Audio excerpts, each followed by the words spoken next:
I'm so excited to talk about how to stay in the God zone.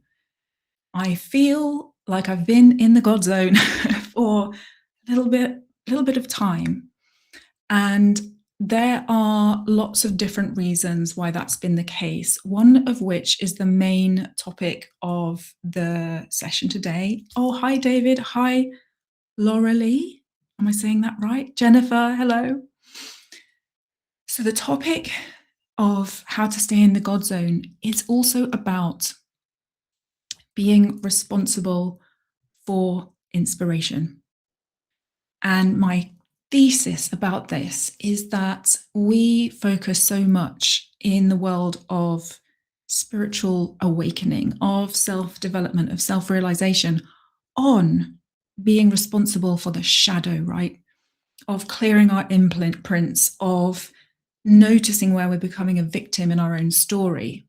And that is obviously very, very important. That's a big part of how I'm living my life, and it's what I'm working with people on. But there's this other part, which I think is as important, and that is being responsible for staying inspired. That is what is sustaining. That is what is going to create ongoing expansion. That is what is going to help us really birth what it is that we want to birth into the world. So I want to talk about that today. The other thing that's really allowing this flood of creativity to pour through me is radical permission to include all the elements of myself that I have been compartmentalizing and keeping outside of what I would term business. There is a lot in the narrative of visibility and online identity that's about having a very clear, pointed message.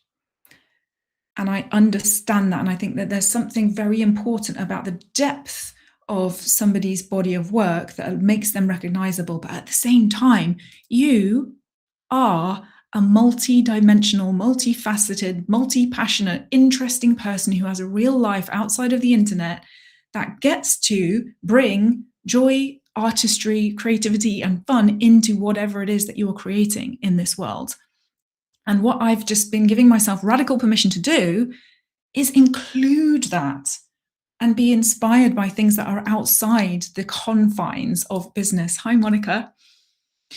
So since I've been allowing myself to have that expansion, my creativity has been in expansion. I feel, for those of you who are into human design, I feel like I'm channeling more of a like generator energy, even though I'm a projector, because I'm giving myself permission to be inspired, permission to be excited. If I want to be into it late at night, I'm letting myself do it rather than constricting myself to what I think I should be doing, what I think I should be including, what I think I shouldn't be including. Like I just released a new podcast called The Changes. I'm so excited because I'm allowing myself to bring things that I love together, crystals and the transits.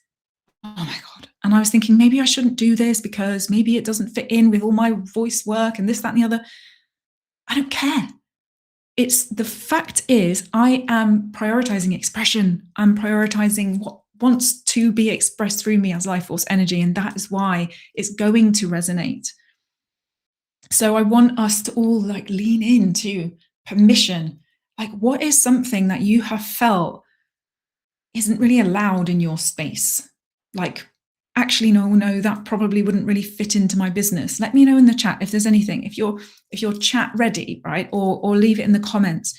Is there something you feel like you've been compartmentalizing that actually you'd love it if people got to know that side of you? Or you'd love it if you could be inspired by that energy in your business to get more, to get more momentum and, longevity in what you're doing. So I want to tell you a story. This is something that really, really was pivotal for me in understanding visibility, in understanding time, in understanding courage to be present. Oh my God, I learned so much. And I learned this from a friend, the amazing Georgina Capdevila. She is also in this space of working with women on, soul alchemy and expression and things. And she was running a workshop, masterclass. I think it was sometime last year. And she had been inviting lots of people into the space, and it was going to be really, really amazing.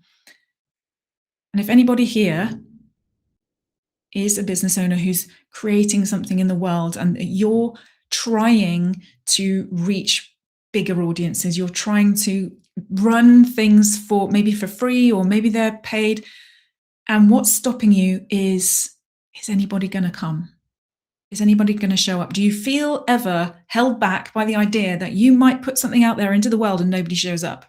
If that is you, this story is the antidote, okay? And I'm going to actually tell you how this incredible woman made thousands of dollars from a workshop that nobody showed up to, 0 people. Because what she did was she showed up live for the workshop and there was nobody there.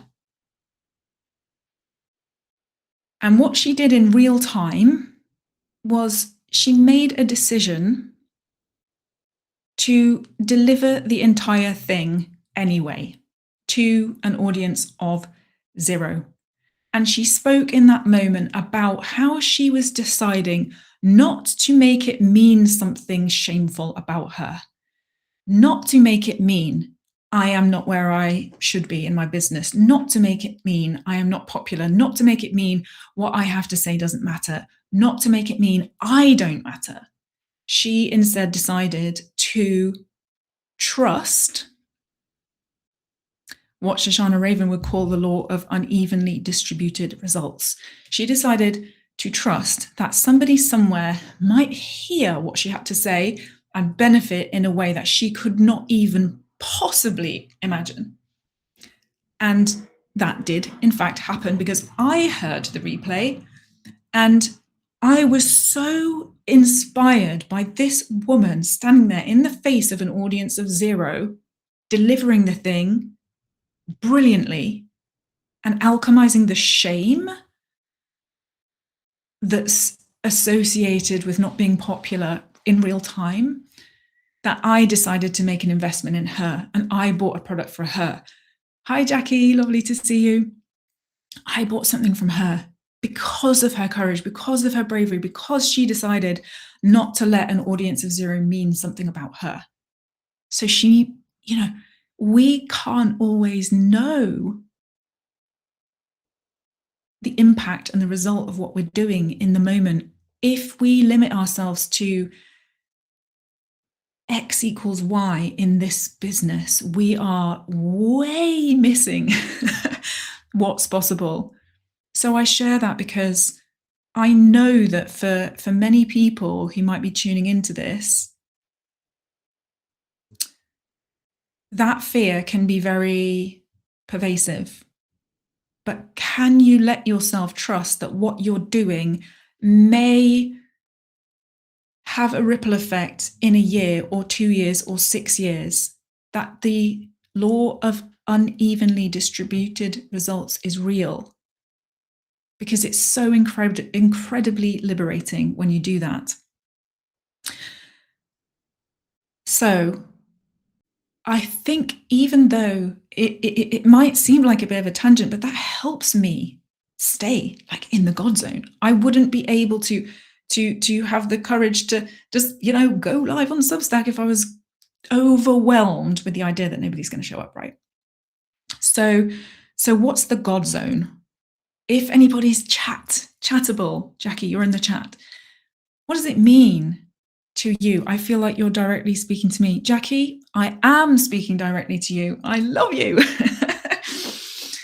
So does anybody have a sense of what is the God zone? What does that even mean? Because there's no one right answer to what the God zone is, right? To me, it could be many different things, right? It could be just exquisiteness. It could be being in the flow. It could be a real sense of flow. Shay, yes, absolutely, being in flow. And as you said that, ooh, that was so strange. As you said that, Shay, my whole screen went dark. Weird. Okay, Jackie, the God zone to me is connection to our higher self. Higher self, exactly. being in the God zone, being connected to that part of yourself, right, that is not only operating from the logical mind, that is allowing creativity to pour through you. And it's also, for me, it's inspiration. The God zone is inspiration. And this is where I want to come back to the point I made at the beginning about staying in the God zone is taking responsibility for our inspiration, not instead of taking responsibility for our shadows, not instead of owning our own stories at all, but as well as, right? David says, God zone is being one in the moment and feeling fully present and vibrant. Exactly. Don't you want to feel vibrant in your life? I swear, the pinnacle, well, one of the pinnacle experiences that I know changed me on a genetic level, really, really deeply, was being in the Caribbean Sea with the sun beating down and the light on the water was literally like diamonds. And it was an impression at the level of my soul to be with nature in amongst these diamonds. And it was a moment of pure, utter inspiration. And it wasn't anything to do with me being inspired by a thing. It was being one with nature in water or under the sun with the diamonds. And, you know, inspiration is what we create from, isn't it?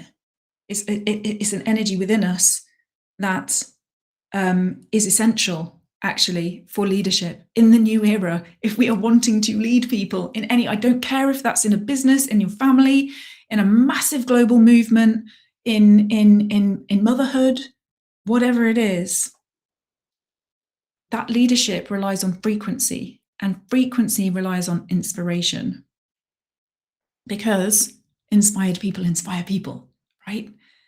It's our driving force, as Jackie says. So I've been thinking about this topic of inspiration and I realize, oh, there's a gene key, the gift of which is inspiration, the 61. And it goes from psychosis to inspiration to sanctity. David's having tech issues. So psychosis to inspiration to sanctity. The point of bringing this in isn't for me to go into like a really deep dive into this particular gene key, but the place where I'm going to refer to my notes in this talk is now, because I want to read to you what Richard Rudd says about inspiration. Okay, he says this: inspiration is what happens when you stop worshipping God and start becoming God. This is what we're all articulating in the chat. It is that feeling that you no longer seek inspiration from outside you. You become one with the source, the conscious intelligence that gets birthed through you when you're in the flow, when you're feeling inspired, when you're connected to life force energy. And he talks about how the word inspiration comes from Latin about breath, right? Breath. He says this. This is amazing. Hi, Gaia. The process of inspiration is the gradual releasing of your breath through the fabric of your reality and out into the world. I'm just going to repeat that. The process of inspiration is the gradual releasing of your breath through the fabric of your reality and out into the world. So I want us to just linger on that metaphor for a minute, right? The idea that in whatever you are birthing into this world is a long exhale, and the exhale is moving through the fabric of reality. That is your influence. That is your ripple effect. That is the way that you are touching the lives of other people through your frequency, through your inspiration, through your commitment to staying inspired in life. And what I feel we've understood inspiration as this almost like a flash, like a light bulb moment, or like almost like a divine intervention, like something that's fleeting. And there can be very fleeting moments of inspiration. Like, say if you see a beautiful sunset, you look at, for me, like orchids do it, like it just cracks something open in me to see such beauty, right? But and it can change you forever on the DNA level, these moments of inspiration. But I think that the mistake is that also this is actually a discipline, right? Staying inspired requires mastery. It requires us to cultivate this energy over time. And yes, it's going to come and go, but the more we allow ourselves to tap into life force energy and the things that we actually love, which goes back to the point about let yourself be a multidimensional fucking being, because you are, the more that we can sustain like an inspired state more and more over time. It's a bit like doing energy work, right? You can be down, but you're down on the way up.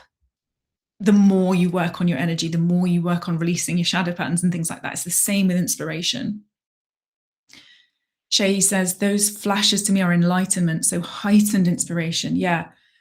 Inspiration being a state of being is so a discipline. Exactly. And this, let me just say, this is not about I must be in peak creative, expressive mode at all times. No, it's about cultivating that kind of background frequency in your life where you know that you have it at your fingertips to always draw on a kind of spring of energy, because you know how to tap inspiration, you know how to tap creativity. Creativity shows us we're alive like nothing else. So if you wait to feel inspired, you might be waiting for a long time until you get into that sustained energy, right, where it's actually more the kind of baseline. And just to go back to the point about new era leadership, right, and how important it is to be inspired as a leader. There's a field of research in sort of leadership studies and psychology. It's about emotional contagion. It's really interesting, and it's about how people who are inspired, people who are in elevated emotional states, do factually elevate the emotional field of the people that they're around. I mean, it's kind of obvious. You know this. You've been around leaders that inspire you, that you want to entrain to, just because of their energy. Like you feel energized. They're like a battery to your soul, right? And there's some really interesting factors at play. Like it could be to do with facial expression, it can be to do with tone of voice, it can be to do with somebody's posture, it can be to do with the language that they use. But you can literally catch people's emotions. And yeah, Jackie, the sacral chakra is all about creativity as well. And this is why this is an energetic thing, right? So we have mirror neurons at play, we have empathy, and in organizations, emotional contagion is amplified by visibility and hierarchy. So it's really important that the people that we are following, the people that we want to entrain our energy to, are in those states of inspiration, because inspired people inspire people. So when we take responsibility for inspiration, we are exploring as a matter of just joy. Where are we seeking beauty? Where are we directing our attention? How are we following curiosity? Are we allowing ourselves to be in a state of wonder and awe about the little tiny things in life which are so miraculous? Are we making art? Are we resting? Are we surrounding ourselves with people who expand us? How uninspiring is it to be surrounded by naysayers? There's this beautiful phrase from Sonia Choquette. She calls it, find people who have believing eyes. It's so beautiful. Find people who will look upon your work with belief. And she said, actually, some people think, no, but there's no one There's no one who's cheerleading me. There's no one who's for me. But she said, you can find it in children sometimes. You can find it in if you have to read the words of somebody that you sense would support you, even if it's that, choose to be around believing eyes. So, where am I seeking inspiration? Hi, Rita. Hi, Aggie. And I just want to say again, like, I care a lot about healing. I care a lot about shadow work, but I don't only want to excavate darkness, right? I want to notice beauty. I want to surround myself with voices and people who call forth my brilliance, right? I want to let that be a mechanism for me contributing my voice back into the world. And that is why I feel like this is so important. So, of course, it's going to affect how you show up, how you express yourself, how you influence your family, how you make money, how you make work, how you lead. Okay. And it really is essential to all of those dimensions of what we're doing. So I've been thinking about bringing this into like a very practical territory. I'm a 3/5. So in my unconscious energy, there's this practical solution-based vibe. I'm not going to lie, I don't always love it. But at the same time, it actually is inspiring to craft practical approaches out of a terrain that can feel so kind of abstract. And by the way, the reason why I'm choosing to dedicate so much time, energy, and attention to human design and the gene keys, it actually isn't because they are the most effective way I've ever found to help people move through their shadows. It is that, but the actual deeper reason for why I'm doing it is because I find it unbelievably inspiring. It's just inspiring. I can open the Gene Keys book and read one sentence and like my whole frequency change, because I just think that it's actually a magical linguistic code that works at a field frequency level that I'm happy to just be immersed in that for its own sake, even like above and beyond, like beneath, around, before anything ever happens that's about a result. So it's like my really deep, heartfelt invitation is to look at what is it that I actually love the most? What is it that makes me vibrate at a bit of a higher frequency? And can I bring more of that into my life? There is no limit to how much inspiration we're allowed to have. We're always subconsciously capping ourselves. Oh, but what really? I could feel inspired today and tomorrow and the next day and the next day, but surely not. Surely I'd have to have a down at some point. Yeah, maybe, but it's not necessarily the case. Rita says, same. It's a balm. It is. It's a balm. It's a balm for the soul. So let's get into these five ways. Actually, probably six ways to stay inspired. Okay, the first one, inspire other people. So a lot of the time, I'm working with people who want to make sense of what it is they do. Try to articulate more clearly their offer, their jam, like get the bio crisp and all of those things. Okay, again, it's like important. Yeah, let's like anchor ourselves in a sense of who we are and what we're doing and where we're going and what we offer. Okay, cool. But way more effective than what do I do? What am I here to provide? I think is, what do I want to inspire in other people? If you're in the chat, if you can type, what do you want to inspire in other people? Is it connection? Is it creativity? Is it emotional depth? Is it abundance? Do you want to inspire mastery in people? Do you want to inspire focus in them? Rita wants to inspire self-love. Beautiful. I want to inspire creativity. Hi, Cheryl. So let's say Rita wants to inspire self-love in people. Great. Okay. So her brand, Monica wants to inspire authenticity. Okay. So the brand, the essence of what you do is inspiring self-love, inspiring authenticity.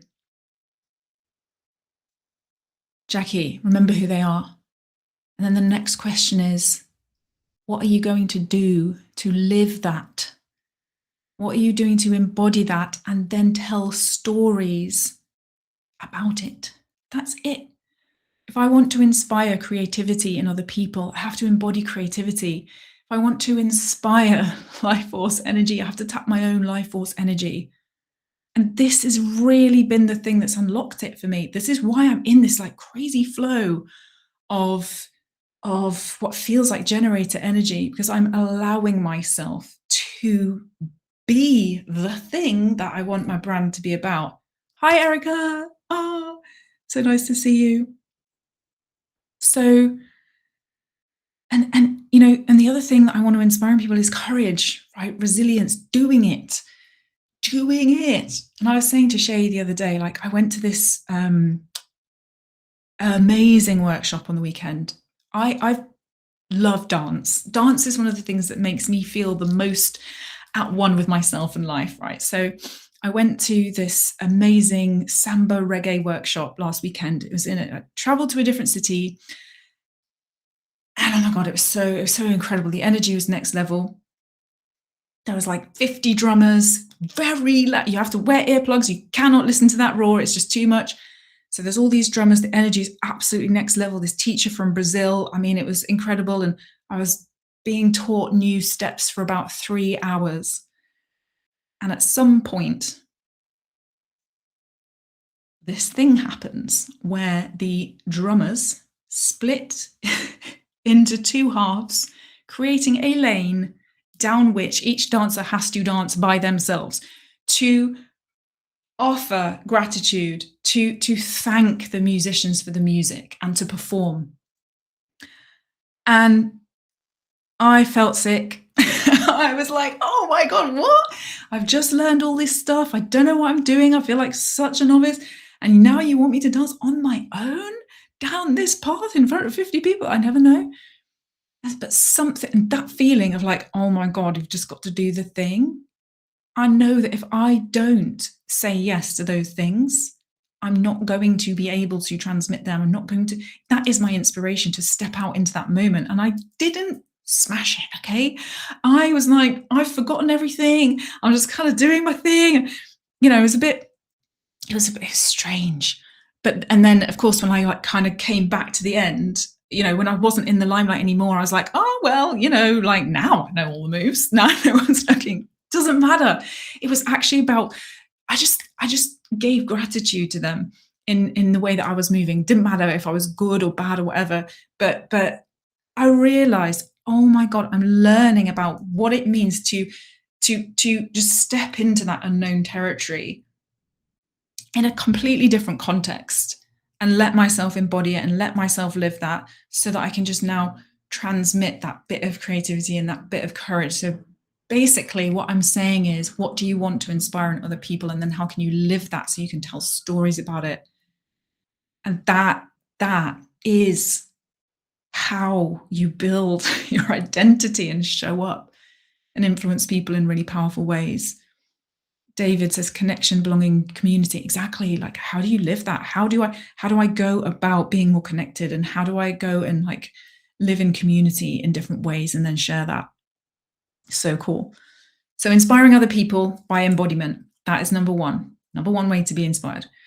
The second, this one's really fun. Lean into randomness. Do you ever treat life like it's an oracle deck? Because I do, and it really makes me feel inspired.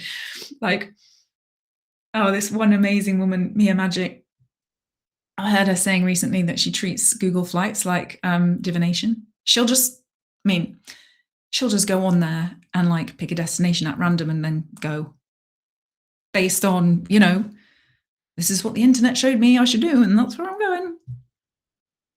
I'm not saying you have to take it to that extreme, right? But like, let's say that you just think, okay, like, I just need some inspiration. I'm going to just lean back, close my eyes, pick a book, open the book, run my finger down, pick a word and like see what it says to me. And like, lo and behold, it's got some amazingly synchronistic, relevant message. I love making my life feel magical. I love making my life feel mystical. I love seeing synchronicities everywhere and finding meaning in apparent randomness that keeps me in that trust that there is a deeper layer of reality than the one that we see on the surface. Erica says, love the randomness. I appear scattered and yet it makes sense to me. Yeah, exactly. And like, who's to say you're scattered? It's like, oh, there's a deeper truth to what appears to be chaotic on the surface. Shay says, numerology for me, 13. Yes. Love a bit of numerology. So when I did this the other day, I picked this book called Uncertain by Maggie Jackson, which I would highly recommend. Very, very good book. And I happened to open it on a page where she's like doing this experiment with robots, AI, like physical robots that are trying to learn spatial awareness. And she's actually interacting with the robot. The robot speaks, and the robot's asking her, how close to the edge do you want to be? And the question is related to, the robot's trying to learn how to pick up a stack of plates. Anyway, this is sounding quite random, isn't it? But basically I'm like, oh, how close to the edge do I want to be? Can I let that be an inspirational guiding question for my work this week? Yes, I definitely can. And I'm thinking about how close to the edge I want to be. And to be honest, this content was supposed to be a pre-recorded video. And I thought, you know what, I'd rather be a little bit closer to the edge. I'm going to do it live. Do you know what I mean? So that's number 2. 3, look outside your lane. Have you ever felt like you get in a bit of a filter bubble, a bit of an echo chamber in like your field or your niche or whatever? And then if you actively choose, now I'm going to go and get some inspiration from somewhere really, really different, that it teaches you something that's so anchoring in your work. Like for me with the dancing and drumming, that's a good example. Like I don't know, like learn something from a cookery program or something that just allows me to kind of like crack out of the box of I'm only supposed to be learning in this lane. I find that really keeps the inspiration open as well. Then let language crack you open. So actually, like this whole live was only really inspired by the word inspiration. And you know how people set like word of the year at the beginning of the year to kind of like anchor in an energy? I really feel like we can be doing that all the time. And it's actually one of the reasons why I love the Gene Keys so much, because I literally do feel like the language is not even language. It does operate at the level of the code. Do you guys know what I mean? Like any of you who are into this field, you can just literally read one sentence and like everything changes. And so sometimes I'll just let a phrase activate me completely. I had this phase of being really activated by the phrase ultra blessed. I was like, ultra blessed. And I felt like my whole field was like, my aura was like ultra blessed. I was so ultra blessed. And everything, I was like, oh my God. So it just like gave me this energy for ages. And then it passed, like how a song you love it and you listen over and over and over again, and then it runs out of energy. It's like that. Jackie, it's a soul language. Exactly. It literally is. So, oh, I love it. So a couple more, two more. One, this is very simple, right? But being inspired by music. Do you know anything that shifts your state faster than a really perfectly positioned song? Like something iconic, something rousing, something that makes you want to physically move. Like I know that for me, like that literally opens me up to be way more receptive to inspiration. Like in my authority architecture and human design and the dual current, I have to move my body, and music can entrain me to a higher frequency. So I use that. I use music all the time to elevate my state. And of course, the voice and singing and chanting and all those things as well. But then the last one, and this is really, really, really important, to sustain an inspired state, we have to be able to get quiet. Like to receive inspiration, which isn't really receiving it. This is the thing. I want us to get out of the idea that I have to go and be inspired. I have to go and get inspiration from the outside. I have to go and seek it. It's actually more that anything external that you find is going to simply activate something that's already there. That's why when you do some of these techniques, it literally feels like a vibration that is operating inside of your soul. That's why it feels like a soul language, because it's not that you've gone and got it. You've activated something that was already there. Tommy! Hi, Tommy. So we have to be quiet, right? To let it bubble up from within. Because even this principle about being quiet and then being able to receive information is not quite 100% accurate. It's more like being quiet so you can let what is there bubble up. And sometimes it's obviously bubbling up because it's been unlocked by external inspiration. But we are in a fire hose of information all of the time, aren't we? We're taking in information all of the time. And what I have found is it's very, very difficult to receive inspiration in the state of constant consuming. Jackie says, presence allows the message to flow through. Exactly, that's what I mean.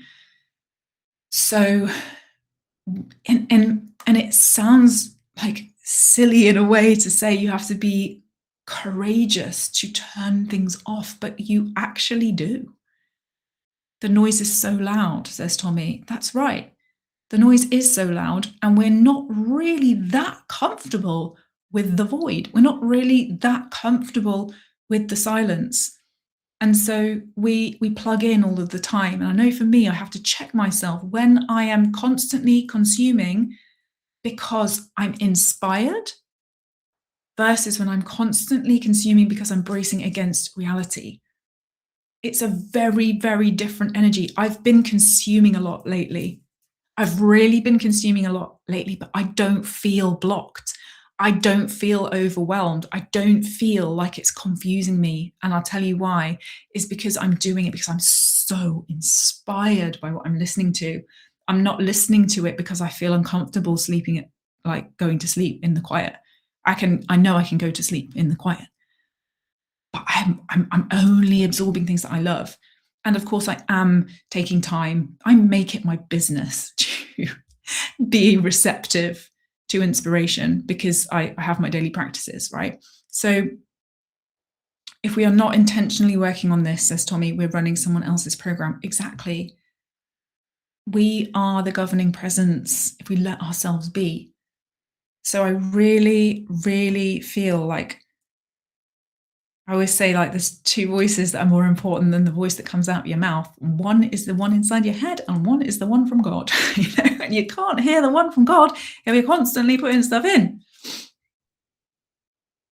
Erica says, consuming a lot, and sometimes it's avoiding, but then I get inspired and off doing things. Yeah, exactly. So it's just tuning in, isn't it, to, what what is going on when I'm doing this behavior? So, to me, this shift from being responsible for the shadow to being responsible for inspiration is so incredibly powerful. And it's almost like, I'm never going to tell you to like spiritually bypass anything. Anyone that knows me and has worked with me knows that we go deep and we look at what's there, right? But at the same time, when there's this focus on inspiration, when there's a focus on allowing life force energy to flow through you, it's like that shadowy energy to some extent naturally dissolves anyway, because there's such a profound acceptance of yourself in all of this. And actually, it's really funny because I was listening to Melanie and Leah in a 4-day masterclass. I listened to it over the last few days. It was amazing. I was so inspired by it. And she ends up, like, after 4.5, like 6 hours or whatever of stuff, she ends up like the last sentence being about the God zone. And how the God zone is only really accessible through this very, very deep sense of self-acceptance and love. At the end of the day, like the ability to tap that level of inspiration and that trust that life wants to flow through you and that you are the sovereign governing presence of your life and that life force energy is there. You have to accept who you are. And not try to be something else or be somebody else. Rita says, consuming to be inspired. Never saw that before, but now I can't unsee it. A massive aha for me. Thank you. Oh, Rita, I'm so happy. That's amazing. That's amazing. And so one final thing, just before we wrap up. I obviously have talked a lot today about being responsible for being inspired as a leader of the new earth. This is vital, okay? I really don't want to overlook the other thing that I know has been feeding into my own period of like extreme access to source creative energy, which is letting myself be a multi-dimensional freaking being. And I wrote today, like, do you think that you could address the divine feminine energy and ask her to summarize herself in a 2-line bio? No, of course we couldn't, because it's just bigger than that. And I'm not saying don't be clear about what you do. Of course, be clear about what you do. No problem. Good. But like, can we just allow ourselves to have the freedom to be multidimensional? Can we allow ourselves to go and play in the realms of artistry? Because business is art at the end of the day, to me. Why would we see it as something other than that? You are creating something. I don't care if you went to art school or not art school, whatever. It doesn't matter. It's actually about artistry. It's about creation. And artists let themselves have themselves. They let themselves bring in these dimensions of truth. One more thing, right? Sorry, I can't not say this. You know how there were things that you loved when you were a kid? This is another one, point number 7 about how to maintain inspiration, right? The things that you loved as a kid that you used to do before you kind of got shut down by like responsibilities and adulting and everything, they're really good key to unlocking inspiration. Again, remembering. So it can be really fun to go back, like, what was a book you loved? This is one of the things one of my teachers asked me to do. It's like, what book did you love listening to when you were a kid? And I loved Matilda, because Matilda had the power of telekinesis. And she was so self-assured inside a family that would just saw her as like nothing when she was actually a very special being. So you kind of go back and you remember, oh God, that's within me. That energy, that power, that life force. So anyway, what I'm saying is you come back to yourself. You're speaking to my soul, Charlotte. Tommy, I love you. please let yourself have yourself. Let yourself have all of the aspects of who you are, and don't let yourself be boxed into something. Loved Charlotte Webb as a kid, me too. Cried in the cinema. So thank you all so much. It's been a real pleasure to be able to talk about this. And you know, my latest expression of my own joy is the Changes podcast, which is now on my Substack, which combines crystal energy and the transits. Oh my God, I can't believe it's an actual thing. So that's there, and I'm loving it, and I'm not apologizing for it, and I don't care that it doesn't fit in perfectly with my whatever niche. I'm just doing it. So I hope you enjoy that. And thank you so much for being here. I love you all very much. And I can't wait to do this again. So have a wonderful weekend. Enjoy yourself. Create your reality. And I'll see you all soon. Thank you so much. Lots of love. Bye.